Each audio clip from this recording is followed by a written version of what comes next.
విద్యార్థుల కోసం ఈ వీడియో. ఈరోజు క్లాస్లో మనం గురువు గురించి మాట్లాడుకోబోతున్నాం. అయితే లాస్ట్ క్లాసుల్లో ఛందస్సుకు సంబంధించిన ఇంట్రడక్షన్ గురించి చెప్పాం, లఘువు గురించి మనం నేర్చుకున్నాం కదా. ఈ క్లాస్లో గురువు గురించి మనం తెలుసుకుందాం. ద్విమాత్రా కాలంలో ఉచ్చరింపబడేదానిని మనం గురువు అంటాం. 2 చిటికెల వేయు కాలంలో ఉచ్చరింపబడేదాన్ని, రాయగలిగేదాన్ని మనం గురువు అంటాం.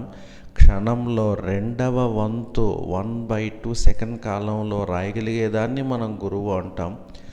2 సార్లు రెప్ప ఆర్చు కాలంలో రాయగలిగినది మనం గురువు అంటాం. అంటే లఘువుకు గుర్తించేదానికి పూర్తి ఆపోజిట్గా మనం ఇక్కడ చెప్పుకుంటాం. అక్కడ ఏకమాత్రా కాలం, 1 చిటికి వేయు కాలం, క్షణంలో 4వ భాగం, ఇంకా 1 రెప్పపాటు కాలం అని చెప్పాం కదా. దానికి ఇక్కడ డబల్ చేస్తాం అంతే. ద్విమాత్రా కాలంలో 2 చిటికెల వేయు కాలంలో క్షణంలో 2వ భాగం 2 రెప్పపాటు కాలాల్లో గుర్తించగలిగింది, రాయగలిగింది, ఉచ్చరింపబడింది మనం గురువు అని మనం చెప్పుకుంటాం. అక్కడ లఘువును ఐ అనే అక్షరంతో సూచిస్తామని ఎలాగైతే చెప్పామో, ఇక్కడ గురువును యు అనేటువంటి అక్షరంతో సూచిస్తాం. అప్పుడు లఘువును లా అనే అక్షరంతో సూచిస్తామని చెప్పాం. ఇక్కడ గురువును గా అనే అక్షరంతో సూచిస్తాము. రెండిటికి చిన్న చిన్న వేరియేషన్స్, తేడాలు. అక్కడ లఘువును ఏ విధంగా గుర్తిస్తాము అనే దాని గురించి మనం కొన్ని సూత్రాలు చెప్పుకుంటూ వచ్చాం. అదేవిధంగా గురువును గుర్తించడానికి 7 సూత్రాలు ఉంటాయి. గురువును గుర్తించడానికి 7 సూత్రాలు ఉంటాయి. ఆ సూత్రాల గురించి మనం ఒక్కొక్కటి తెలుసుకుందాం. ఎప్పుడైతే మనం ఇంట్రడక్షన్ బాగా నేర్చుకుంటామో, ఆ తర్వాత కాలంలో మనం చేసేటువంటి ఎగ్జాంపుల్స్ చాలా ఈజీగా ఉంటాయి, చాలా ఈజీగా ఉంటాయి. కాబట్టి ఇంట్రడక్షన్ బాగా అర్థం చేసుకోండి. అందులో ఫస్ట్ వన్ మీరు చూడండి, దీర్ఘాక్షరములన్నీ గురువులు అని చెప్తున్నాం. దీర్ఘాక్షరములు, దీర్ఘం అంటే మీకు ఐడియా ఉంది కదా. దీర్ఘంతో కూడుకొని ఏ అక్షరం వచ్చినప్పటికీ కూడా దానిని మనం యు అనే గుర్తుతో గురువుగానే సూచిస్తాము. ఆ దీర్ఘం అనేది గుణింతాలు అన్నిటిల్లో ఏ గుణింతానికైనా సరే మనకు సంబంధం లేదు. ఒక అక్షరానికి దీర్ఘం ఉందా లేదా అని మాత్రమే మనం చూసుకోవాలి. దీర్ఘం ఉంది అంటే వెంటనే దానిని గురువుగానే మనం గుర్తించాల్సి ఉంటుంది. ఇక్కడ చూస్తే క, చ, ర అన్నిటికీ దీర్ఘాలు ఉన్నాయి, గురువులు పెట్టాను. గుడి దీర్ఘం కి, బి, మీ. అదేవిధంగా కొమ్ము దీర్ఘం కు, చు, పు. అదేవిధంగా వట్రసుడికి మనం అక్కడ చెప్పాం, లఘువుని చెప్పేటప్పుడు దీర్ఘం లేనటువంటి వట్రసుడిని లఘువుగా గుర్తిస్తాము అని చెప్పాం. ఇది ఎటువంటి సంయుక్తాక్షరం కానీ తిత్వాక్షరం కాదు అని కూడా చెప్పాం. ఇక్కడ వట్రసుడి దీర్ఘం ఇచ్చాం కాబట్టి, దీనికి దీర్ఘం ఉంది కాబట్టి దీనిని మనం గురువుగా గుర్తించాల్సి ఉంటుంది. ఏత్వం దీర్ఘం కాబట్టి ఇది కే, వే, రే. అదేవిధంగా ఐత్వం గై, చై. ఓత్వం దీర్ఘం గో, కో, పో. వీటన్నింటికి దీర్ఘాలు ఉన్నాయి కాబట్టి వీటికి మనం గురువుగానే గుర్తించాల్సి ఉంటుంది అనేది గుర్తుపెట్టుకోండి. నెక్స్ట్ 2వ సూత్రాన్ని మీరు చూస్తే, విసర్గతో కూడుకున్న అక్షరములు గురువులు. విసర్గ అంటే 2 చుక్కలు ఇక్కడ రాశాను చూడండి. విసర్గ కనిపించింది, ఒక అక్షరం పక్కన విసర్గ వచ్చింది అంటే దానిని మనం గురువుగానే గుర్తించాల్సి ఉంటుంది. తహ, జహ, నహ అనేటి రాసి ఉన్నాను. వాటికి అక్కడ విసర్గ ఉంది కాబట్టి విసర్గతో కూడుకున్నటువంటి అక్షరం గురువు అని మనం చెప్తున్నాం కాబట్టి దాన్ని మనం గురువుగా గుర్తించాల్సి ఉంటుంది. అదేవిధంగా 3వ సూత్రం, బిందువుతో కూడుకున్న అక్షరములు గురువులు అంటున్నాం. బిందువు అంటే 0. ఒక అక్షరం పక్కన 0 అనేది వచ్చిందంటే దానిని మనం గురువుగానే గుర్తించాల్సి ఉంటుంది. ఇక్కడ ఏ అక్షరానికి 0 వచ్చింది అనేది మనకు సంబంధం లేదు.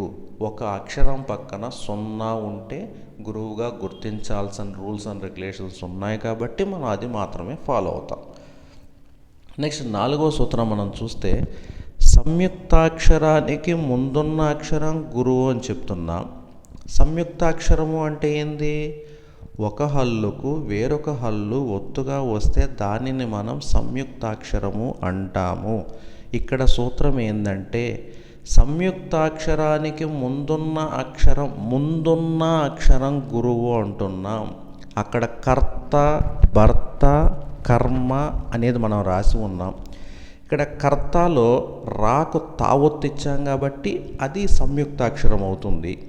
సూత్రం ప్రకారం సంయుక్తాక్షరానికి ముందున్న అక్షరం గురువు అంటున్నాం కాబట్టి ఆ రాకు తావొత్తుంది, దానికి ముందున్న అక్షరం గురువు పెట్టాం, దాన్ని లఘువు పెట్టాం. అర్థమవుతుందా? భర్త అంటున్నాం. భర్త అన్నప్పుడు రాకు తావొత్తు వచ్చింది కాబట్టి దానికి ముందున్న అక్షరం, సూత్రం ప్రకారం ముందున్న అక్షరం గురువు. సంయుక్తాక్షరానికి ముందున్న అక్షరం గురువు కాబట్టి దానికి గురువు పెట్టాం, దీనికి లఘువు పెట్టాం. అదేవిధంగా కర్మకు కూడా అలాగే చేస్తాం.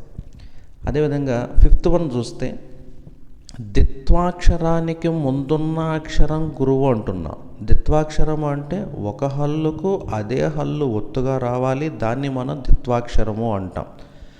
అక్క, అన్న, అమ్మ అని పదాలు రాసి ఉన్నాను నేను.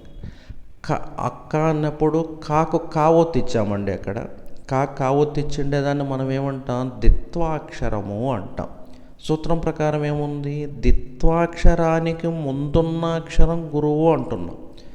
అప్పుడు కావొత్తు ఇచ్చాం కాబట్టి దాన్ని ముందున్న అక్షరాన్ని గురువుగా పెడతాం, దాన్ని లఘువుగా పెడతాం.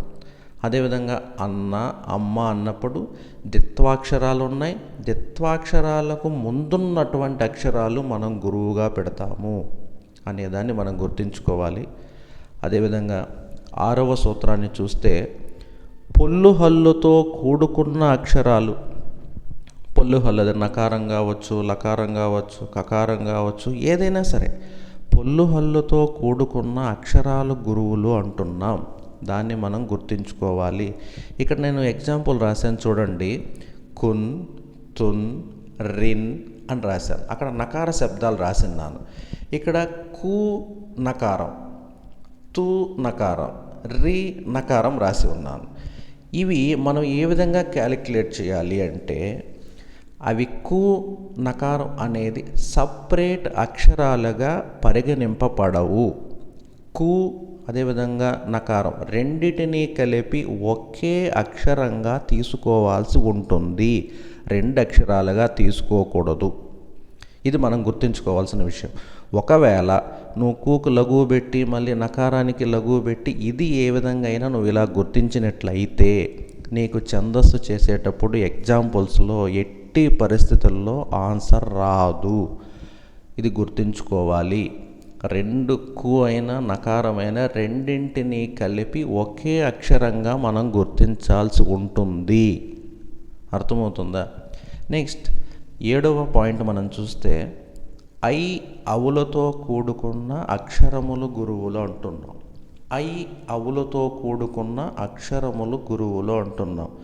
రౌ, బౌ, తౌ గుణింతాల అన్నిటిల్లో కౌ, గౌ, చౌ, లౌ, నౌ దేనికైనా సరే ఐ కానీ అవు కానీ వచ్చిందంటే దాన్ని మనం గురువుగా గుర్తించాల్సి ఉంటుంది. కాగుణితం ఉంటుంది కదా, కాగుణితంలో కై అన్నప్పుడు ఐ అనేటువంటి శబ్దం వస్తుంది కాబట్టి దాన్ని గురువుగా గుర్తించాల్సి ఉంటుంది.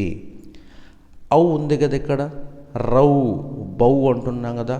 రౌ అన్నప్పుడు అవు అనేటువంటి శబ్దం వస్తుంది కదా, కాబట్టి దీన్ని గురువుగానే గుర్తించాల్సి ఉంటుంది. ఐ అవులతో కూడుకున్న అక్షరములు గురువులు. కాగుణింతంలో ఏ విధంగా అయితే కై అన్నప్పుడు దాంట్లో ఐ అనేటువంటి అచ్చు ఉచ్చరింపబడుతుంది, దీనిని మనం గురువుగానే గుర్తించాల్సి ఉంటుంది. అదేవిధంగా కౌ అన్నప్పుడు ఔ అనే అచ్చు ఉచ్చరింపబడుతుంది, దీనిని గురువుగానే గుర్తించాల్సి ఉంటుంది. మిగతా అన్ని గుణింతాల్లోకెల్లా ఐ ఔ పలికేటువంటి శబ్దాలను మనం గురువులుగానే గుర్తించాల్సి ఉంటుంది. ఇది మనం గుర్తుపెట్టుకోవాలి. ఇది గురువును గుర్తించే సూత్రాలు. 7 సూత్రాలు ఉన్నాయి. దీర్ఘాక్షరములు అన్ని గురువులు, విసర్గతో కూడుకున్న అక్షరములు గురువులు, బిందువుతో కూడిన అక్షరములు గురువులు, సంయుక్తాక్షరానికి ముందున్న అక్షరం గురువు, ద్విత్వాక్షరానికి ముందున్న అక్షరం గురువు, పొల్లు హల్లుతో కూడుకున్న అక్షరాలు గురువులు, అయ్యవులతో కూడుకున్న అక్షరాలు గురువులు. ఈ 7 సూత్రాలు అక్కడ చెప్పిండే రూల్స్ అండ్ రెగ్యులేషన్స్ ప్రకారం మనం నేర్చుకున్నట్లయితే చాలా ఈజీగా మనం ఛందస్సు చేయొచ్చండి. జాగ్రత్తగా చెక్ చేసుకోండి. ఇంకా కాంపిటేటివ్ ఎగ్జామ్కి సంబంధించి బిట్స్ ఇంపార్టెంట్ 2 పాయింట్స్ రాశాను. ఇక్కడ ఏకమాత్రాకాలం, ద్విమాత్రాకాలం.